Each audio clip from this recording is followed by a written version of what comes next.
Una sola cara. El periodo de rotación lunar es de 28 días y el tiempo que tarda en describir su órbita alrededor de la Tierra revolución lunar de 29 días, 44 minutos y 3 segundos. Por eso, como el tiempo que emplea en realizar estos dos movimientos es casi idéntico, siempre vemos la misma cara de la superficie lunar. La cara opuesta de la Luna fue fotografiada recién después de las primeras exploraciones espaciales. Como consecuencia del fenómeno de ingravidez que se produce en la Luna, es imposible arrojar una piedra a 1 kilómetro de distancia o dar un salto de 10 metros de altura. La temperatura, debido a que la masa lunar no alcanza grandes dimensiones, su fuerza de gravedad es menor. Este fenómeno hizo que nuestro satélite no pudiera retener la capa gaseosa que lo rodea. Por eso la Luna no tiene atmósfera, lo cual determina las variaciones extremas de temperatura. Estas alcanzan los 130 grados centígrados durante el día y descienden hasta los menos 150 grados centígrados por la noche. Otra consecuencia de la falta de atmósfera es la ausencia de mares y océanos reales, ya que la temperatura elevada del día haría que el agua se evaporara, mientras que por la falta de gravedad no podría retenerla durante la noche. Asimismo, existe un silencio ininterrumpido, ya que no hay vientos ni ningún tipo de ruidos. Qué tétrico debe ser estar en la luna. ¿Cómo se formó la luna? Una audaz teoría enunciada por astrónomos norteamericanos dice que la Luna, nuestro satélite natural, se había originado hace 4.500 millones de años, cuando un cuerpo del tamaño de Marte chocó contra la Tierra, provocando una enorme y gigantesca explosión. Vamos a ver esto.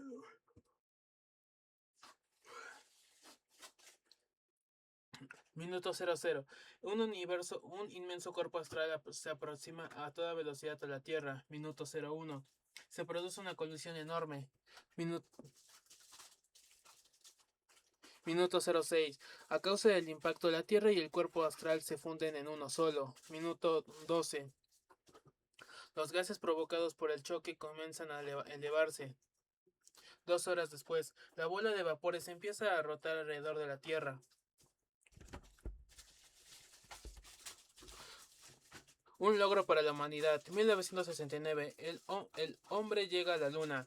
El 20 de julio de 1969 tuvo lugar la concreción de uno de los sueños más ambiciosos de la humanidad. El astronauta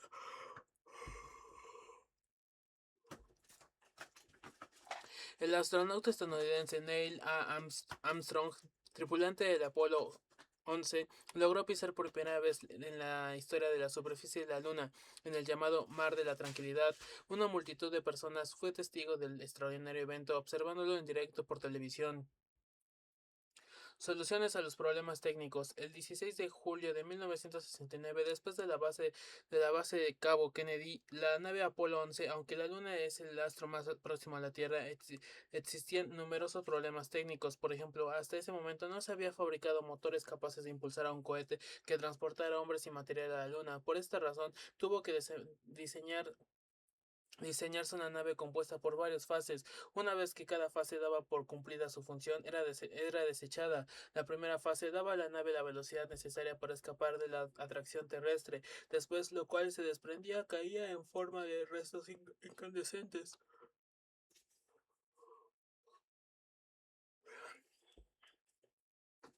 De este modo, solo llegaron a la Luna el módulo de mando, el módulo lunar y la fase de cohete que impulsaría a los astronautas de vuelta a la Tierra.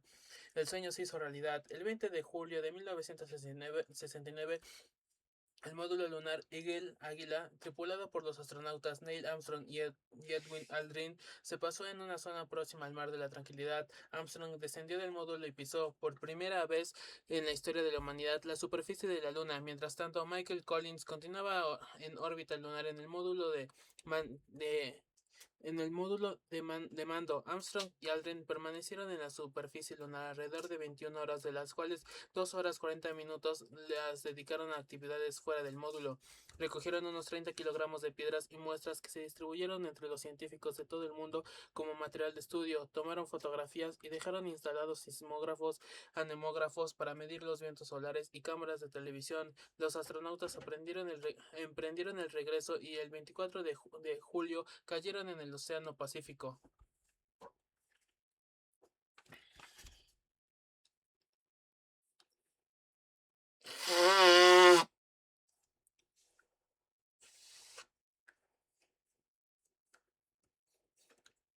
El vehículo lunar. El enorme cohete espacial estaba formado por varias partes. Las primeras fases contenían el combustible y los motores. La sección superior era la auténtica nave espacial y solo una parte de ella, el módulo lunar, se pasó en la Luna. A la Tierra solo regresó el módulo de mando.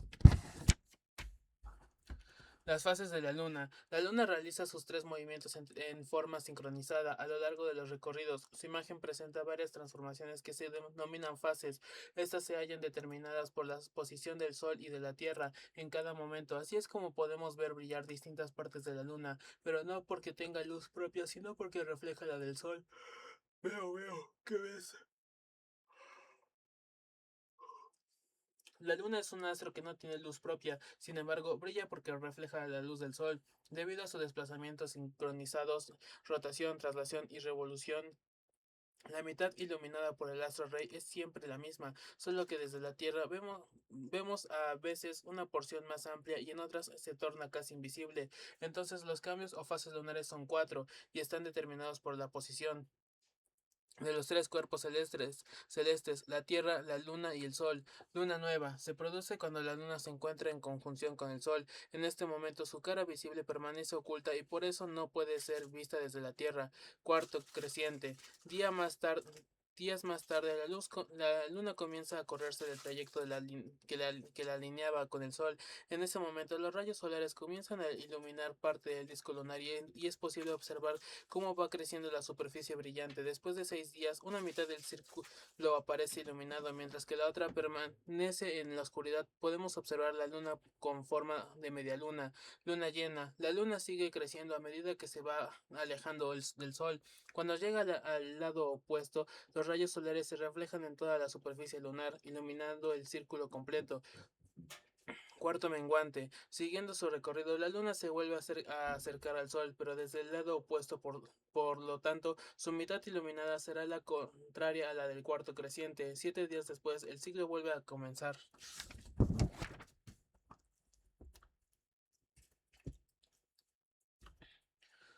Las, las mareas. El aumento del nivel de las aguas en determinados momentos se denomina marea. Desde la antigüedad se le ha otorgado este fenómeno diferentes significados mágicos, hasta que Isaac Newton desentrañó el concepto de las fuerzas gravitatorias. Veamos.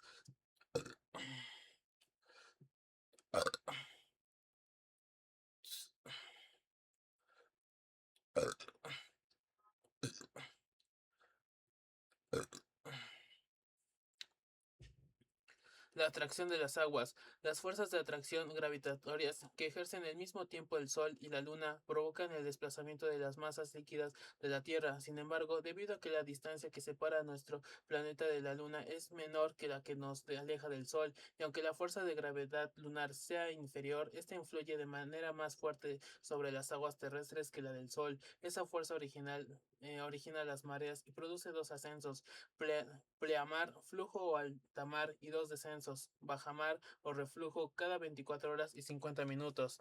¿Quién tiene más fuerza? La fuerza de atracción que influye sobre la Tierra y la Luna recíprocamente está equilibrada por una fuerza opuesta, la fuerza centrífuga, que evita que ambas se junten. Esta última es producida por el movimiento de rotación terrestre y por la rotación lunar. El ejercicio de ambas fuerzas se mantiene regulado en el centro de ambos cuerpos, pero no en sus cortezas. Por esa razón, la Luna atrae las masas de agua superficiales de la Tierra, originando el fenómeno de las mareas.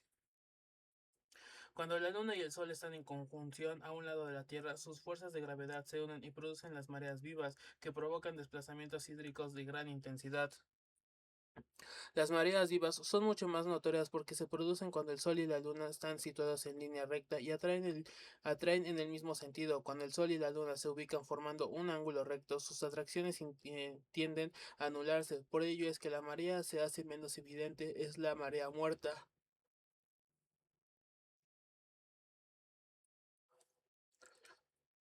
Bajamar. Durante esta marea, el agua alcanza su mínimo nivel. La diferencia entre el nivel mínimo y el máximo da como resultado la amplitud de la marea.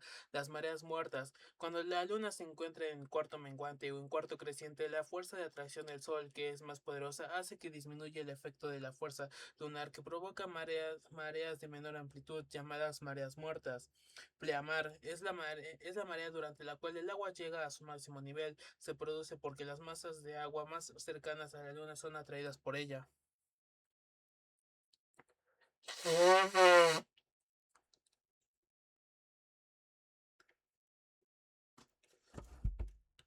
¿Cómo se originan los eclipses? Un eclipse es un fenómeno de ocultamiento. Se produce cuando el Sol, la Luna y la Tierra se encuentran alineados, por lo tanto, algunos de ellos queda oculto por la interposición del otro. Esta desaparición es momentánea, ya que los astros continúan con su recorrido y puede ser parcial o total. El Sol, la Luna y la Tierra alineados. El eclipse solar se produce cuando se ubican en una misma línea el Sol, la Luna y la Tierra. En ese orden, la Luna se interpone entre el Sol y la Tierra y lo oculta a nuestra vista. Si la luna oculta por completo al astro rey, estamos frente a un eclipse total, pero si un anillo solar luminoso rodea el disco lunar, en este caso se habla de un eclipse parcial de sol.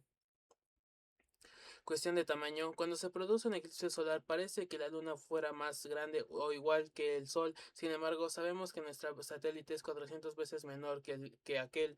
¿Cómo es entonces que puede ocultarlo? La respuesta no tiene que ver con el tamaño, sino con la distancia que lo separa de la Tierra.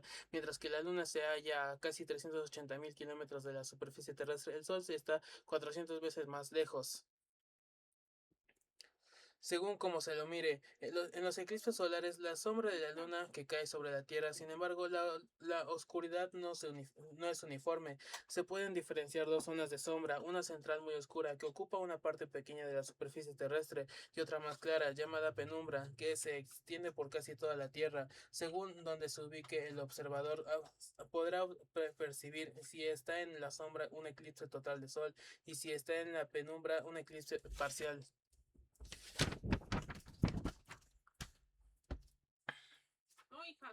Cuando la sombra de la Tierra cae sobre la Luna, el eclipse lunar se produce cuando la sombra de la Tierra cae sobre la superficie lunar y la oculta a nuestra vista. Para que este fenómeno pueda ocurrir es necesario que los astros se ubiquen en línea recta, siguiendo el orden Sol, Tierra, Luna, y además que esta última se halla en la fase lunar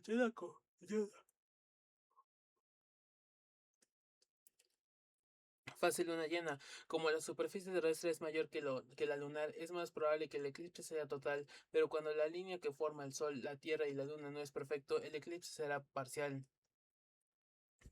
Zonas con ausencia de luz. Cuando un cuerpo se interpone entre una fuente de luz y otro cuerpo se interrumpe la trayectoria de los rayos luminosos, esto provoca una zona con ausencia de luz, llamada cono de sombra, y zonas con luz tenue o penumbra. ¿Lo sabías? Los eclipses solares se producen con mayor frecuencia que los lunares, pero solo duran unos minutos, mientras que estos últimos pueden llegar a durar hasta 3 horas. Tipos de eclipse. Eclipse de sol. Tres tipos. Cuando el tamaño del sol y la luna son iguales, observados desde la Tierra, se produce un eclipse total. Cuando la Tierra está ubicada más allá del vértice del cono de sombra, se produce un eclipse anular. Cuando la Tierra penetra parcialmente en el cono de sombra, se produce un eclipse parcial. Eclipse de luna, dos tipos, parcial.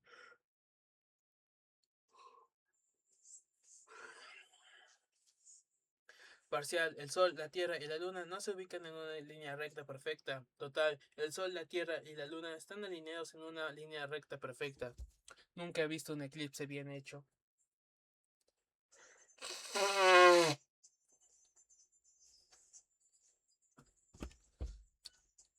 Los instrumentos astronómicos. Las radiaciones luminosas procedentes del espacio son una de las valiosas fuentes de información de que disponen los astrónomos. Para captar aquellas que están por debajo del espectro visible, ellos actualmente utilizan instrumentos muy potentes como los telescopios que les permiten estudiar con precisión estas radiaciones. Veamos. Los refractores. Los telescopios de refracción o refractores emplean básicamente dos lentes, una lente convergente grande llamada objetivo que recoge la luz de una estrella y la concentra en el foco, formando una pequeña imagen de satélite.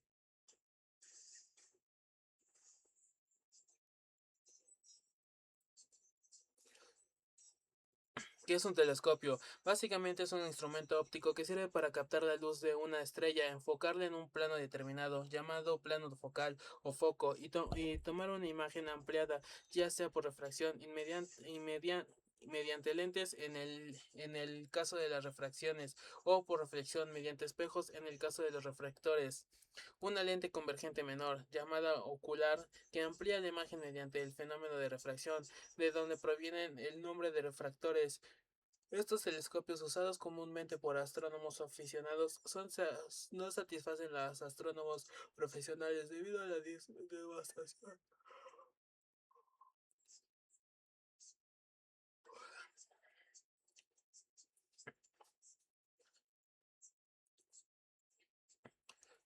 No pueden construirse de grandes dimensiones, razón que limita la capacitación de luz. Sus lentes solo reflejan una parte de la luz que reciben, por lo que se pierde una valiosa porción de esta. Ocasionan dos efectos ópticos que crean distorsión en la imagen, la aberración óptica y la aberración cromática. ¿Qué es la aberración cromática? Es un defecto óptico que producen los telescopios refractores debido a la descomposición de la luz en la lente. Esto hace ver la imagen borrosa y coloreados en los bordes. ¿Qué es la aberración esférica? Es otro defecto óptico óptico de, de los refractores que crea distorsiones en la imagen debido a que las partes extremas de la lente se desvían más en el centro de esta.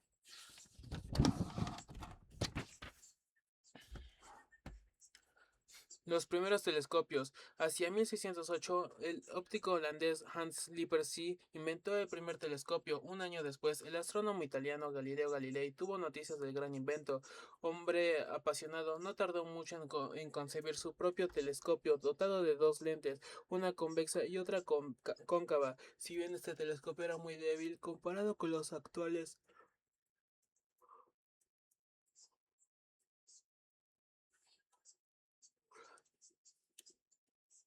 revolucionó las ideas de por ese entonces se tenían del universo. Posteriormente fabricó otros de mayor potencia que le permitieron observar las montañas de la superficie lunar y el halo que envuelve a Júpiter. En 1610, Galileo logró construir otro telescopio de mayor poder aún, que puso en evidencia la presencia de cuatro satélites de Júpiter y confirmó que la Vía Láctea estaba formada por millones de estrellas. Siempre he querido ocupar uno, pero son asquerosamente caros.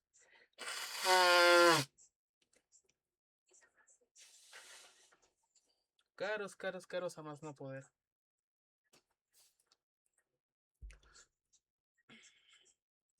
Captan mayor cantidad de luz porque pueden construirse de grandes dimensiones, proporcionan imágenes con buena resolución, permiten realizar mediciones precisas de una observación prolongada.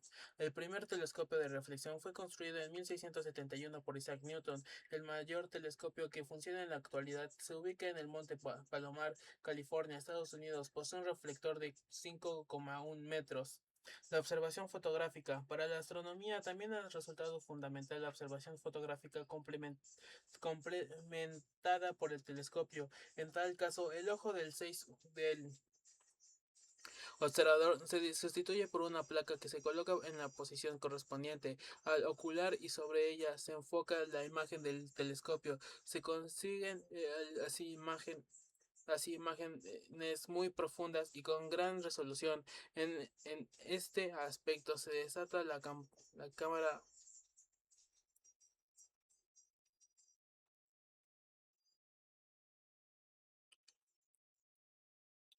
y con gran resolución. En este aspecto se destaca la cámara Smith, instrumento que permite fotografiar amplias regiones del cielo en una sola vez. Se compone de un espejo esférico y una lente correctora que permite eliminar las distorsiones que el espejo podría producir sobre la placa fotográfica.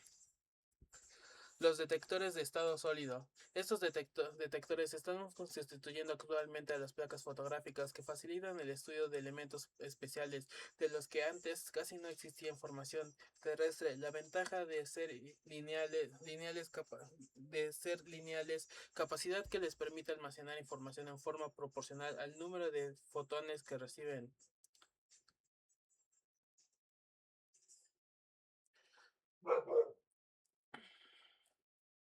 Otro instrumento de última tecnología es el telescopio espacial, que utiliza el espacio como plataforma para la observación astronómica, y en este aspecto es el más conocido es el telescopio espacial Hubble, que consiguió revelar detalles desconocidos del universo. Los satélites artificiales, estos vehículos orbitales cumplen una importantísima misión en el campo de las investigaciones astronómicas y también en las telecomunicaciones en la Tierra. En este aspecto, los globos han sido tan trascendentes que han modificado la vida cotidiana de la humanidad, a tal punto que hoy nos resultaría muy difícil prescindir de ellos. No por nada se considera que caracterizan a la era caníbal, de la era actual y el mundo globalizado en que vivimos. Veamos. ¿Qué son? Los satélites artificiales son artefactos creados por el hombre que se mantienen en el interior de la atmósfera, circulando en órbita alrededor de la Tierra, en forma temporaria o permanente mediante el impulso necesario para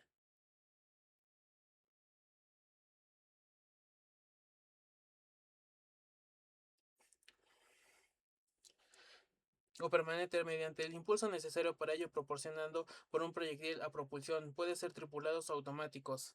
El Skylab, satélite estadounidense fue utilizado como un verdadero laboratorio espacial. Se hallaba dotado de un magnetófono que mediante la detección de las variaciones del campo magnético terrestre permitía deducir muchas de las importantes características morfogeológicas de nuestro planeta. ¿Cómo funciona? Una vez situados en órbita y mientras no actúen otras fuerzas que las de inercia, la gravitatoria, los satélites artificiales permanecen girando alrededor de la Tierra como si se tratara de cuerpos celestes naturales a alturas que van desde los 300 a los 200.000 kilómetros de altitud, con una media entre los 800 y los 1.000 kilómetros. El vuelo orbital de los satélites artificiales solo es posible si la velocidad de escape es igual o superior a los 28.432 kilómetros por hora, que es la velocidad necesaria para contrarrestar la acción de la fuerza de gravedad en la línea del ecuador.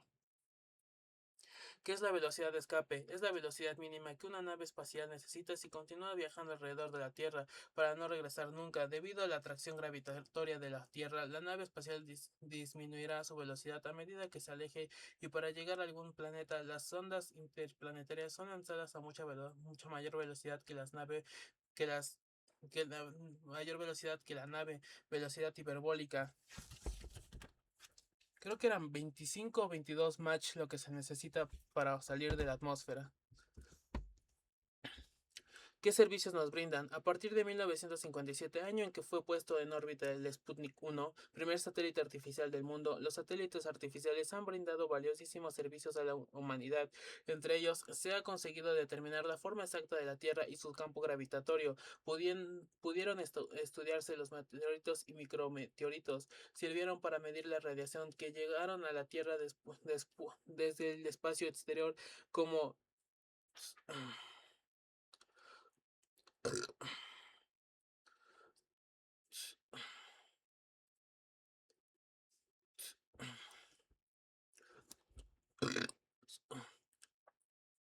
como los rayos gamma, X y cósmicos. Se pudo determinar el cinturón de radiación de Van Allen, medir el campo magnético terrestre y detectar variaciones en el mismo. Se han hecho posibles las transmisiones intercontinentales de programas de televisión en forma simultánea en el mundo, así como otras telecomunicaciones instantáneas entre dos puntos cualesquiera de la Tierra. Han permanecido estudiando y instantáneo entre dos puntos cualquiera de la Tierra. Ha permitido estudiar y predecir el tiempo y ciertos fenómenos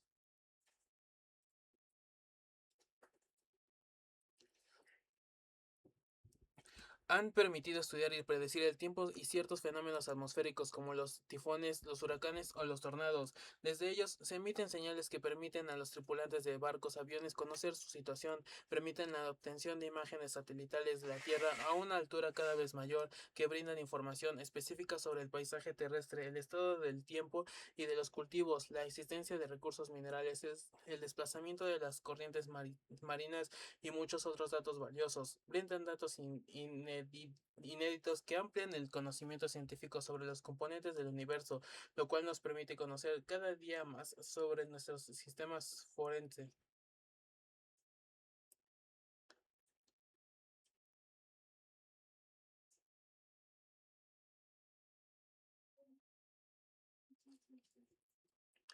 Brindan datos inéditos que amplían el conocimiento científico sobre los componentes del universo, lo cual nos permite conocer cada día más y mejor nuestro sistema solar. Otros satélites artificiales como los militares son empleados para detectar explosivos nucleares, ataques de proyectiles intercontinentales y el rumbo de las naves militares.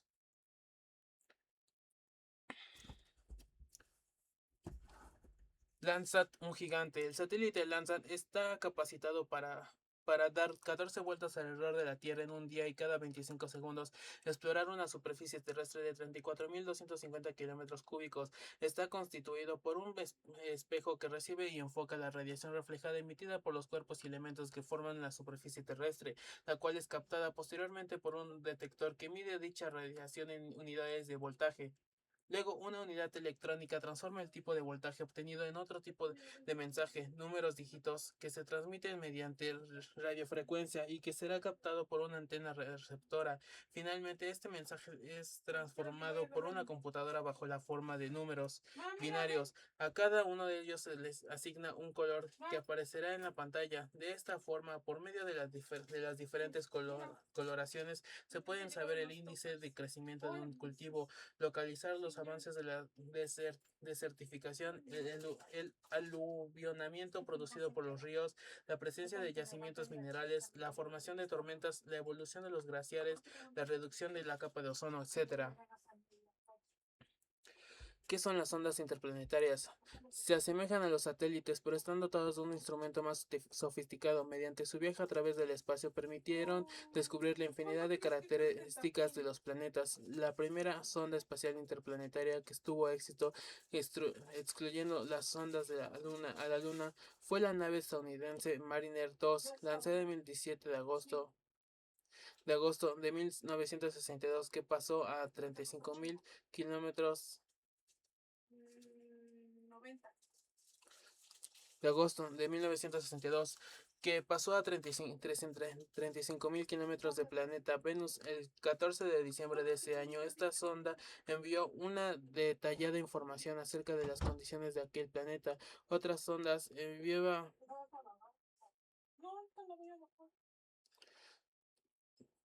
Otras sondas enviadas al espacio que tuvieron éxito fueron la Voyager 1 y 2, la Viking 1 y la Mariner 10.